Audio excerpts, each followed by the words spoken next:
ওই তো নাচো না আমি নেই দাদা, জয় গুরু জয় মা, ঠিক আছে।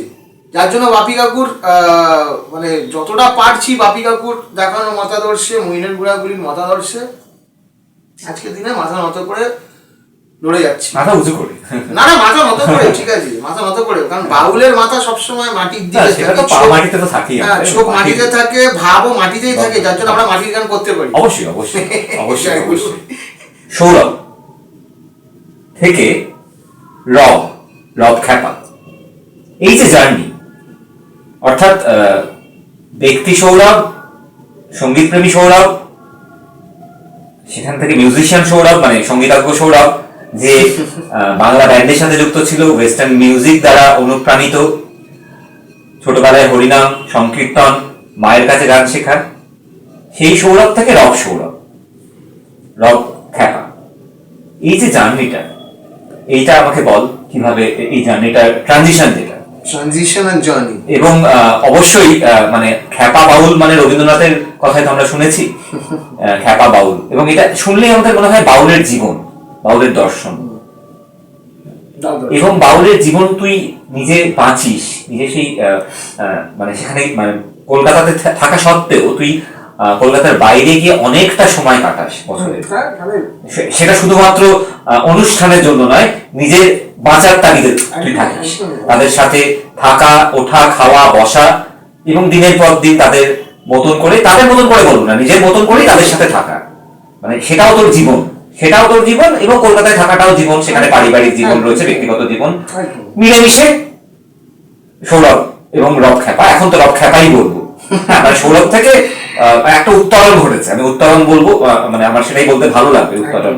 হ্যাঁ, তো এই উত্তরণের যে জার্নিটা, হ্যাঁ, সেটা যদি ওই অমৃত যখন তোলা হয়েছিল, ওই মানে লাইমলাইটের লোকরা যখন অমৃত তুলেছিল, অমৃত তোলায় হলাহল বেরিয়েছিল, একমাত্র ভোলেনাথ মানে প্রথম বাউল, ওই কিন্তু ধারণ করেছিল, আর কিন্তু কেউ করতে পারেনি, ঠিক আছে। যিনি প্রকৃত তার কাছে তার ক্ষমতা থাকে ওই জায়গায়। বাউল আজকের দিনে দাঁড়িয়ে আস্তিকতাটা সম্পূর্ণ জানে, জেনে উনি না বলছেন।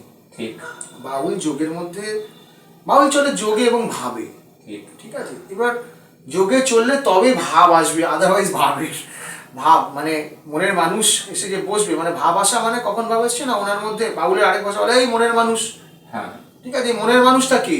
আসলে আমার ভাব, আমার অন্তরাত্মা, আমার কনসাসকে নিয়ে যারা আজকের দিনে প্র্যাকটিস করছে, এবং আদিকেও যারা প্র্যাকটিস করেছে, দে আর দ্য পিওরেস্ট বাউল, ঠিক আছে।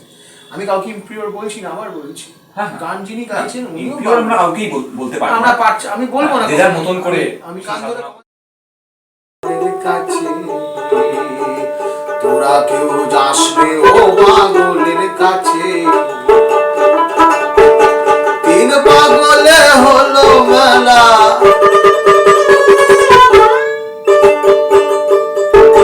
তিন পাগলে হলো মেলা, নদে এসে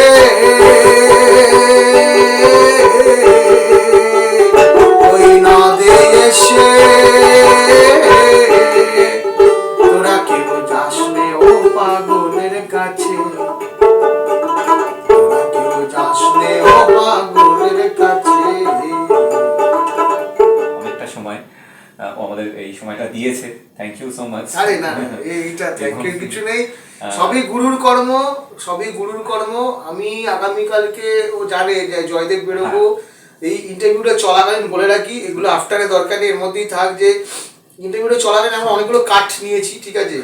হ্যাঁ, আবার ফোন আসছে, এইখানে ওখানে সে সেখানে, বাংলাদেশ থেকে অমুকে ঢুকেছে, কি করবে, কোথায় যাবে, বোলপুরে গিয়ে হল্ট করতে বললাম, এই যাবতীয় ম্যানেজমেন্টটা আমি এখান থেকে বোধহয় সামলাচ্ছিলাম, ঠিক আছে। ইন্টারভিউর মধ্যে চলতে, ঠিক আছে, করতেই হয়, মানে ওই যে যার কর্ম শেষে করে বলা, আমার বলা অকারণ, ভবে কি সবে হবে ধর্মপরায়ণ, তো ওই যে ধর্ম, সত্য সেবা, নীতি ধর্ম, জীবনের চারি কর্ম, দয়া করে এই 4টি কর্ম করুন অন্তত।